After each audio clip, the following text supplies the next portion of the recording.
The calls started around 8 p.m., all from motorists driving down a specific segment of an Oregon highway. At first, the police assumed they were being pranked, but then the sheer volume of calls told them that something was definitely out there. Each panicked driver that called relayed the exact same story. Something massive, much bigger than a bear, was running alongside the freeway. The creature stood well over 7 feet tall, ran on 2 legs, and appeared to be panicked. One couple described the creature as roaring and clearly terrified of the traffic rushing by.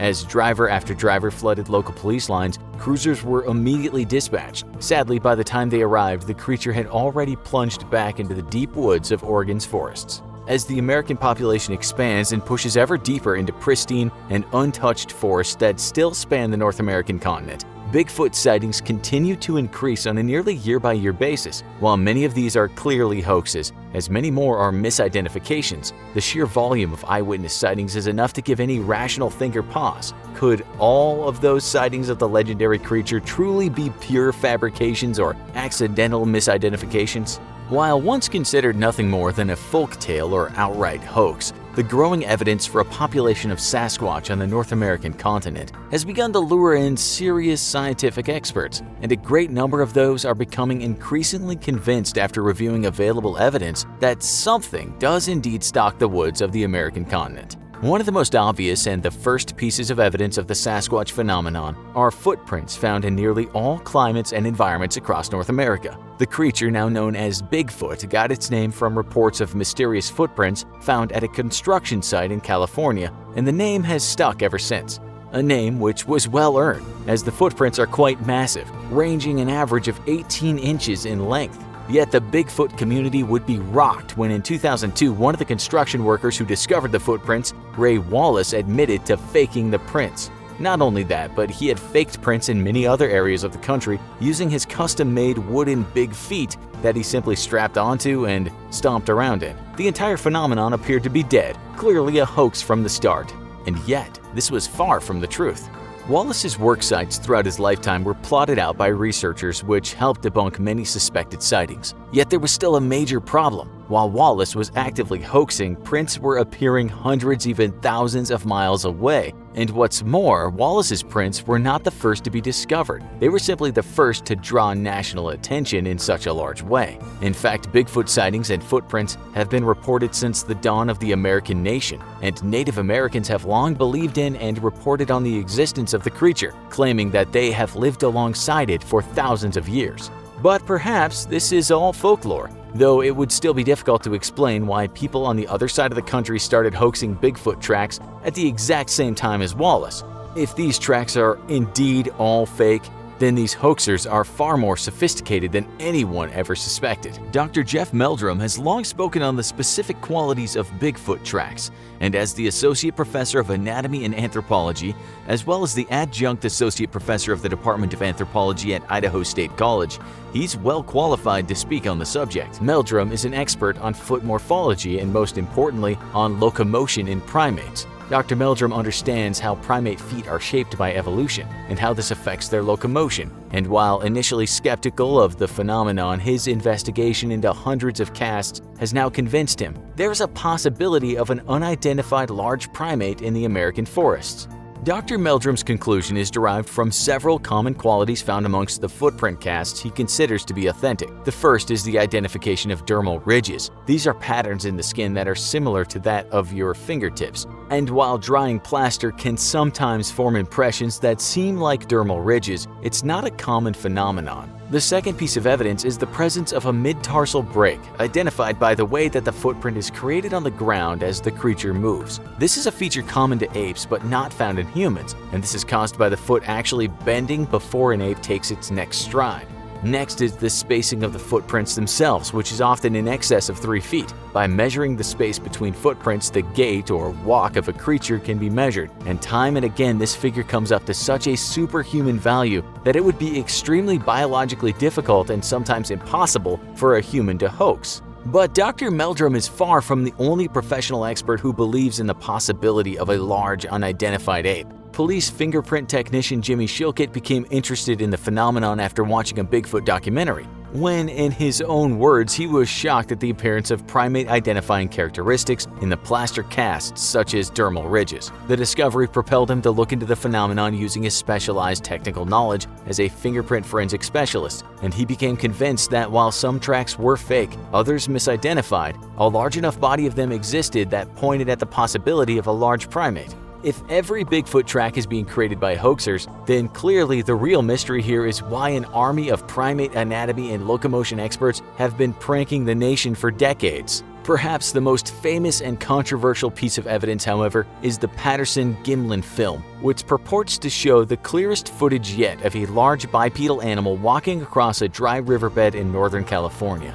According to Robert Patterson, the man who shot the film, he and his friend Robert Gimlin came across the creature while on horseback trying to gather evidence for the existence of Bigfoot. Despite noticing the men, the creature simply moved off in a brisk, wide gait, looking back at them several times. Robertson, who was shocked at the appearance of the creature, took about 20 seconds to get his panicked horse under control, hop off the saddle, and grab his camera, leaving most of the encounter on film. Since that fateful day in 1967, the film has been repeatedly inspected, dissected, and reconstructed by scientists the world over in a bid to discover if the film is real or a hoax. While several people have come forward to claim they were the man in the costume, studies of the film have time and again indicated that the subject may have been a real biological creature. One of the most damning pieces of evidence used by skeptics to debunk the film is a completely unsubstantiated rumor that the Bigfoot costume used in the film was designed by legendary makeup artist John Chambers, who created the costumes for Planet of the Apes. Yet these rumors are exactly that, hand-me-down stories that can't even be authentically traced back to Chambers himself making that statement. They also beg several key common-sense questions, the most prominent of which is simply, why in the world would an Academy Award-winning makeup artist create a costume for a completely unknown former rodeo clown to fake a Bigfoot film with? And secondly, why would he create a costume that is visibly far more advanced than anything Hollywood would use for the next 4 decades, and then never recreate that work on a professional film? In determining the validity of the costume claim, film analysis has focused on gathering painstaking detail of the creature frame by frame as it moves. And this analysis shows that as the creature in the film moves, entire muscle groups can be seen to also move on the creature's body. This is simply too far outside the realm of possibility for 1967 costume technology, and actuated artificial muscles wouldn't be incorporated into Hollywood costumes for decades to come. The only possibility for the suit to clearly show these well-defined muscle movements is for the suit wearer to have the suit physically worn next to his own body, meaning that the person in the costume would have had to be truly a massive individual, far outside the physical limits of most human beings and well outside those of anyone who has claimed to be the man in the costume. Famously, Disney executive Ken Peterson was quoted as saying that Disney technicians would be unable to recreate a suit so realistic, and if his technicians couldn't recreate it, then how would an unknown like Patterson have done so in the first place? Universal Studios special effects technicians, upon being shown the film, recently concluded that they could possibly try and fake it, but they would have to create a brand new suit using artificial muscles, and then find an actor who could be trained to walk in the extremely peculiar way the creature in the film moves. Yet the creature's movement reveals even more interesting details that hint at the authenticity of the footage. Notably, primate and human locomotion experts have worked to painstakingly recreate the gait of the creature with human subjects, and have found that while the creature's gait doesn't resemble any known primate, it's also extremely unlike that of a human and instead seems to sit somewhere in between the two. While the gait has been successfully recreated with a professional athlete in a laboratory setting,